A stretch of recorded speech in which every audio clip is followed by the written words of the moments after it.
Hey guys, this is Mind Your Mind, a mental health awareness podcast. I'm Audrey. I'm Savannah. And I'm Selena. Mental health is a really serious issue today, and I think like it always has been. And after the Civil War, like the science community looked at being mentally unhealthy as like deviant, and that's like not different from today. People still think that it's unusual, but mental disorders are always looked at with negative judgments and like stereotypes. Yeah. I looked at this website, PubMed Central, and they said how in the Middle Ages, mental illnesses were a punishment from God, and those who were punished were associated with Satan and burned at the stake, put in madhouses and chained up, which is different from today, but not 100%. People aren't still chained up, but when someone hears that someone has a mental illness, their first reaction is to put them in like a mental hospital or something. I feel like it makes the person feel like thrown aside, like they don't really want to deal with. Right. That they would rather stick them in the mental hospital or an asylum than talk with them and actually help them. Right. But today, 50% of people ages 18 through 24 have symptoms of anxiety or depression. Wow. Something that I think that you guys should know before we start talking about this kind of stuff is it's not very normalized nowadays. I know that social media and schools and a lot of the advertising when it comes to mental health does make it seem like it is very normalized nowadays, but there's so many people that struggle to talk to like others about how they're feeling and whether they may have symptoms of depression or anxiety, such as feeling that they're very drained after every day, diminished interest in activities that they once enjoyed, or difficulty falling asleep, or excessive sleeping, just little things like that people aren't educated enough to notice that maybe they do have depression or anxiety and that things do get better if you find a diagnosis for this kind of thing. How would you help with those signs? Because I know some are very obvious, they're kind of hidden sometimes. Well, there are negative and positive coping mechanisms that you could implement into your everyday life. Really have the right resources and people to communicate with that can tell you things that you can do to help with those feelings. Try to find new hobbies that will entertain you or keep you busy instead of just sitting in your house or in your room on your phone on social media, because social media also isn't the most positive influence when it comes to body image and just it implements a lot of negative feelings upon teenagers. I don't even think they realize it. But also going to therapy or talking to your school counselor. I know that school counselors probably aren't the most reliable source. Just ask someone for help, Yeah, sometimes during my class I'll go to the counselors and I'll talk to one of them and I actually feel nice afterwards. It feels refreshing. Yeah. So I think we're about to go on to Miss Plattner's interview. Miss Plattner is one of my favorite teachers on campus. I've had her for 2 years now. I had her last year for regular psychology, and then this year me and Selena are actually taking forensic psychology with her. She's an amazing teacher. She is overall just a really good mental health advocate for the school, and I feel like she helps a lot of students on the daily. So, yeah. So our first question is, do you think there's enough awareness for mental health? No, probably not. I don't think enough people have access to resources, and I think that if they had more awareness of the actual detriment that, poor mental health would have, especially after COVID, that, no, I don't think there's enough awareness. I agree. With the isolation and stuff that happened during COVID, it really affected a lot of people. I don't think a lot of people who aren't educated understand that we need human interaction to be mentally healthy. Yeah, absolutely. Okay, our second question is there enough support for mental health? There's definitely not enough support for mental health, and I don't necessarily think that's anyone's fault per se. I just don't think that there are enough resources available for people. There, aren't enough people who are trained in counseling. There aren't enough counselors at school. So there just aren't enough resources right now for people. Thank you for letting us interview you and for your You're time. very welcome. With that, we'll come back to you with solutions and ways to normalize mental health. After this quick ad break with me, Savannah. Woohoo! This is Costco Pizza, the best pizza on earth. Go get your pizza for a low price of $3.99 today.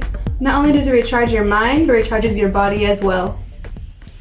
Okay, welcome back from that amazing Costco ad break. My name is Savannah, and this is some solutions and ways to normalize mental health.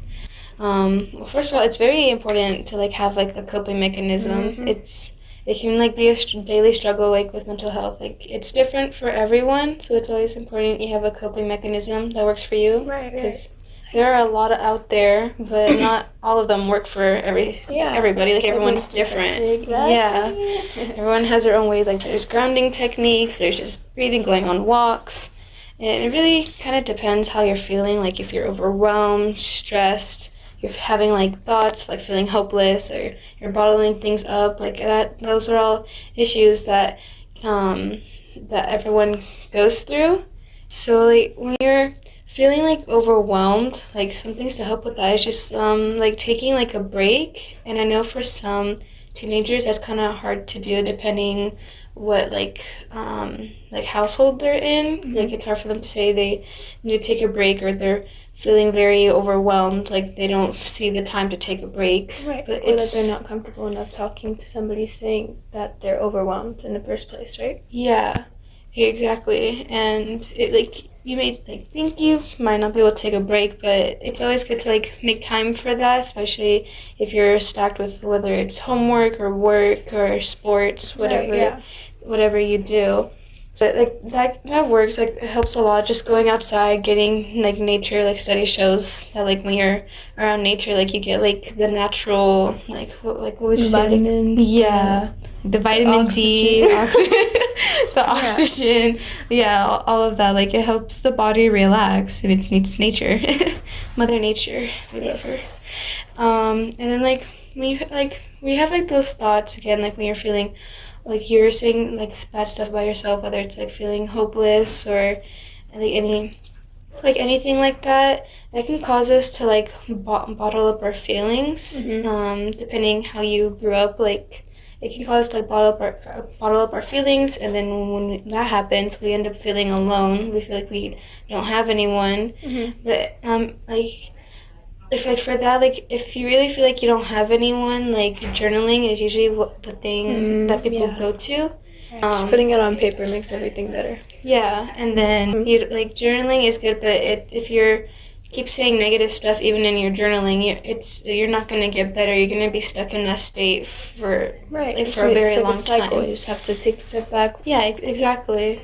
So it's always best after every journal entry to see something I am amazing, I have strength, I have courage. I know that stuff seems corny, but it actually does work. It's just self-empowerment, And when you're if you're feeling alone, just being able to find someone to talk to, whether it's a friend or family. A pet, you never know. That pet will listen, And this is also where a lot of online resources come in. If you feel you don't have somebody in person that you're comfortable talking to, or that you have the ability to talk to, go online, and there's lots of websites and just people that you could even call, random strangers that you can vent to talk to, and they will listen to you. That's literally their daily job, and they will love to help you and listen.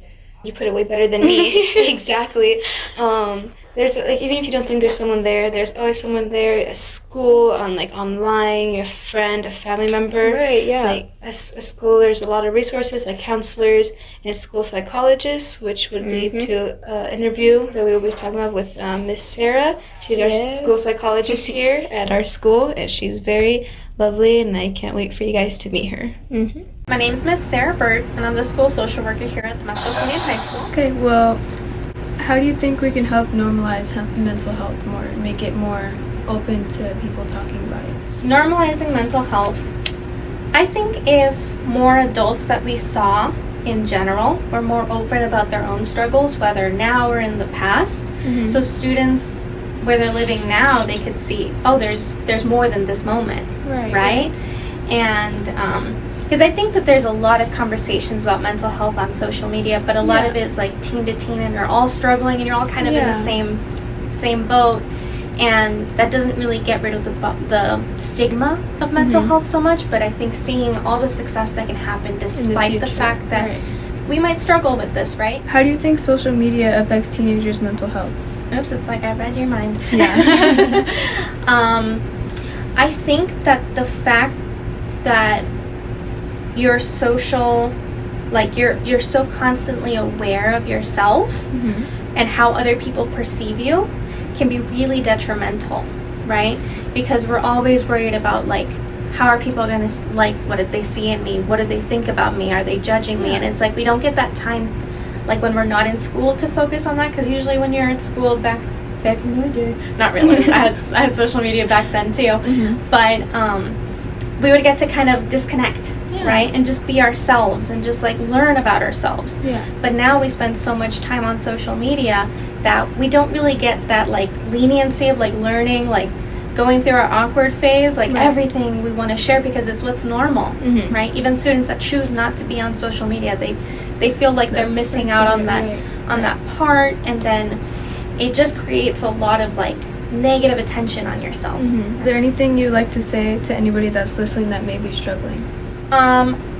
If anybody out there is struggling, I want them to know that it's okay that you are going through struggles. It's really natural. It's a part of growth. We struggle as we grow, right? If you think of a seed, they have to work all the way through the dirt to be able to come out and bloom like a flower, right? That's a great analogy. So, Thank you so much. of course.